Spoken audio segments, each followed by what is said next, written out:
Alright, what up, y'all? So, I have no more meetings. Requiem is already finished. I beat that in like 20 hours, and I got done streaming a tournament a couple of 30 minutes to an hour ago. So, since I already have my PlayStation open, let's record something. Let's get back into Nuance before I'm getting into any more offense, and let's talk about the legendary phrases that people do not understand anymore, which is frame data is a social construct / I'm only plus if you're a bitch. You have to understand these, and to understand these, let's actually talk about frame data first. Not in the traditional way people look at frame data now. And I'm going to talk my shit real quick so you understand. In this modern era of fighting games, I do not like how a lot of y'all immediately turn to it. I do not. Because the thing is, the problem is you immediately turn to Wiki for info, but the problem is you take that info at face value and treat it as truth, not understanding the nuance behind it. And this is going to be a video why. There is a lot of nuance behind what makes frame data real and what makes it not real. And understanding that is very important to understanding how to structure offense and / or understanding how to interact in fighting. I think these are hand in hand.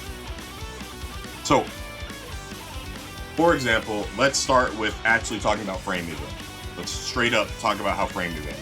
And instead of the traditional sense of frame advantage, let's talk about static difference, which is the original term for frame advantage. So, in the modern era, because of a lot of things that have happened in the modern era of games, that ended up phasing out the original term static difference, there was a lot of random games in that 2014 and prior era where certain things that are standard to frame data did not apply. So first, to explain the way how advantage works. Frame advantage is determined by who returns to neutral first and how long it takes for the character that blocked the button to return to neutral, or whatever neutral state.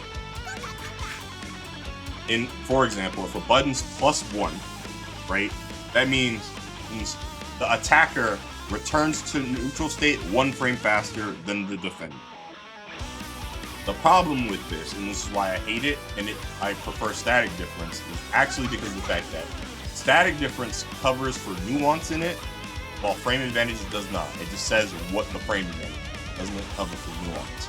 This is where we get into French bread games, or any game that has review, or any game with car canceling setup, where you have to take an advantage hit stop and how hit stop is interacting with the game. Also, you have to take advantage of understanding a full length of moves and actual genuine recovery versus the full length of moves, which is where rebeat data comes in. Rebeat data, which is where static difference actually comes into play, is you are taking the full recovery of something, so the full length and animation of something in its full recovery, and instead of its full recovery, you are slashing that full recovery for a full move being within its replacement. For example, Kohaku. If I think about Kohaku having a +2 to 2C, 5A, or 2A with, that is because those 11 frame buttons are faster than the, if I recall, it's like 21 frames of recovery for 2C. So instead of being -10, right, like I am whiffing a move that in its entirety though ends up being faster than the full recovery that you normally get from 2C, making it so in that case of the full data of 5A happening all throughout, I end up being +2. Or if I think of 5C 5A on Yuzu, pretty sure that's also +1. It's been a hot minute. I would not be able to tell you off top unless I actually went into the game. That's +2 because the full 5A with duration is faster than all the recovery of 5C normally happening on block, right? That's how that works. The same thing actually applies though with people understanding how their Gatlings work and understanding what buttons to pressure you with, which is why we get into this video. So let's start with our control. So Terami as a neutral and block 2A, and then I'll get into the legendary Hazama and Terami button that makes everyone be like, oh, please, no, please. So with the neutral unblock 2A, right? We recover at the same time. That is the thing about neutral unblock 2A. So if I start mashing here, if I'm perfectly accurate in my mash, which I will not get counter hit. Like if I'm only going to get counter hit if I'm frame late, which it is hard to sit there and be a perfect on frame. There we go. It's hard to do it consistently. Like this is just something that I'm not doing consistently because I haven't been on the board in a while, or console port in a while. So like I will not get counter hit because we covered at the same time, right? So I'm technically not in my active frames. It's hitting me during startup. A lot of counter hit data is based off of you actually being active frames, not being in startup. Because there's this very fun thing about hit stop, and that is very important to understand, but not this video. Different video.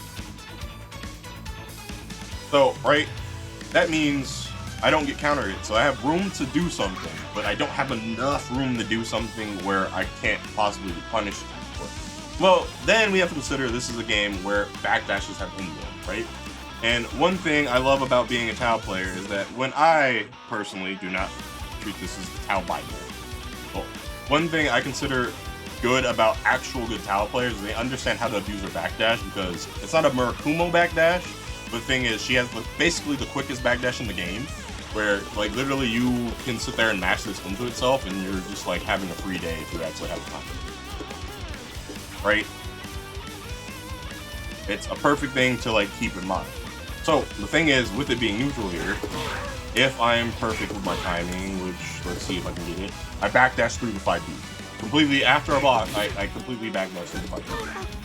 Which is like, if I'm not perfect with that timing, I'm gonna get hit, I'll get instant block, I'll get everything other than actually getting the backdash. Because of the fact that I need to actually be accurate with the timing, so I'm doing it immediately as I return the neutral to properly.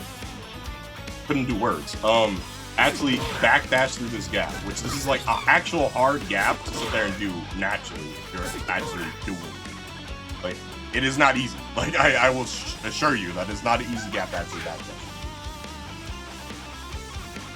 So, like, that is just based off that button being neutral and having its normal gap movement.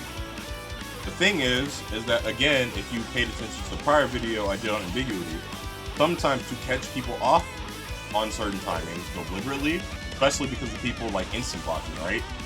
You will sit there and do a delay so that way you can catch someone instant block, because of the fact that it will throw off the instant block timing. And slash or you might be looking for the backdash and you're doing it so you can catch the backdash airborne or whatever. So now, in the defender's case, right, it's like I have to sit there and pay attention because of the fact that this is not happening immediately. It's not the traditional immediate gatling. So now I have to sit there and actually consider the fact that I have to delay my backdash to actually account for that. I can't just immediately backdash. Because now if I sit there and try to immediately backdash, I'm gonna be off. Like I'm just gonna be off because of the fact that there's a gap enough where my timing is gonna be off. So I have to pay attention to it. So that's the basics of that, right? And that's not considering like mashing, in this case on neutral, still doesn't work because he's still doing a gatling, right? It's still a gatling. It's not like he's outside of the cancel window. It's just that instead of the cancel window being used as standard immediate, it's that you're delaying once you cancel in the cancel window. I really cannot do anything. One more time. So, that's the standard. So, with that, let's get into the legendary Tear Me button / Hazama button of God. If you've been around the block in BB, you've probably seen a Hazama player who's more famous from Hazama than from Tear Me. Do 5B, micro dash 5B, micro dash 5B, micro dash 5B. Both of their 5Bs are +2 on block. It is a well-known terrorist normally as a deal. Because of the fact that it is plus, you kind of just deal with it if you don't understand how the game is and understand how fighting is. Instead of doing it from that example though, we're going to bring out Terami's legendary 19 frame overhead, the sit down tool.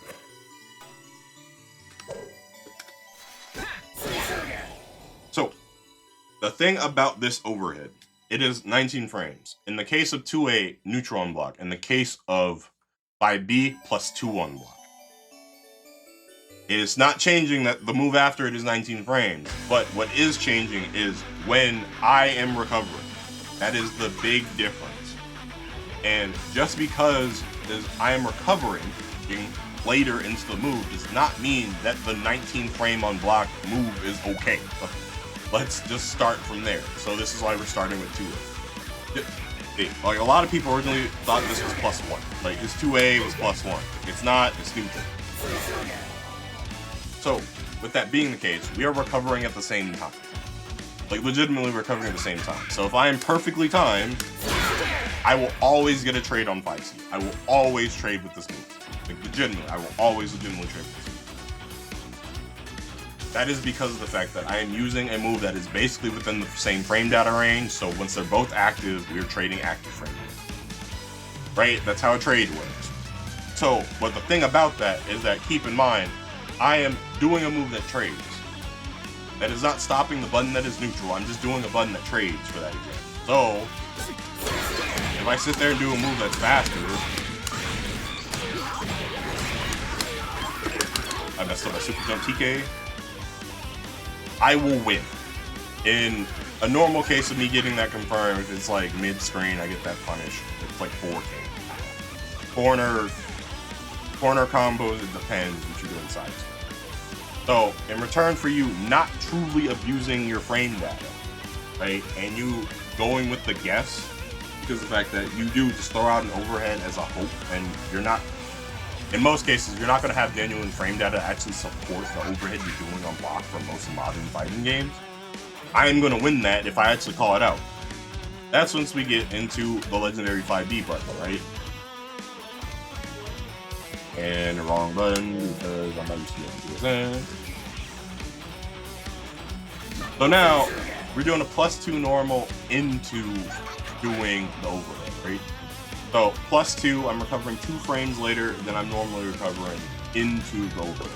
That means this is not, 5C is not trading, and as you saw, I'm getting sat down. 5B, I'm getting sat down. Like, I am holding this. Like, I am literally losing this if I press the button. And now, he's actually kind of abusing frame data in this scenario. Instead of it being we're neutral, we both recover at the same time, so I can do a thing, you can do a thing. So now I actually have to pay attention that I'm recovering 2 frames later than when I would like to recover to interact with these buttons. So, with that being the case, this is where, if I'm paying attention, or backdash comes in. Now, I can sit there and just backdash through it and sit there and get my advantage. Instead of trying to pray to God that I have enough frame advantage without instant block, sit there and actually interact with this. And even then, I still have to time my backdash properly. Because if I mistime it, as you see, I'm going to die. Or I might get a normal block if I'm being goofy at the time.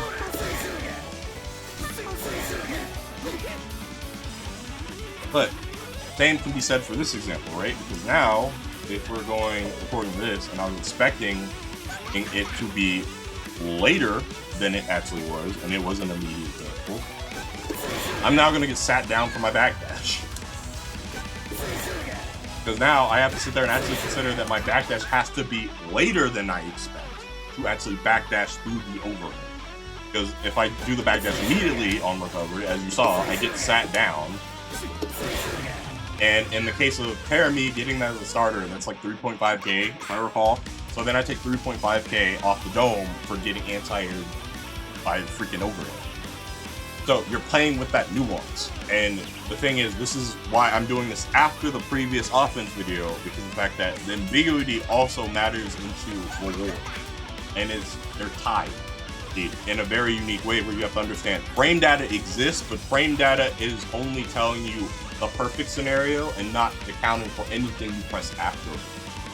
Like, a button can be +2, but it's not accounting for if someone decides I'm +2 and does micro dash 5B again. Just because they're +2 does not actually mean that every micro-dash 5B and a 5B has to be real. There are still ways to interact with it, which, funny enough, the easiest one is barrier and sim barrier. But you can risk the backdash. If it catches you airborne, this is hard because it has 6 feet.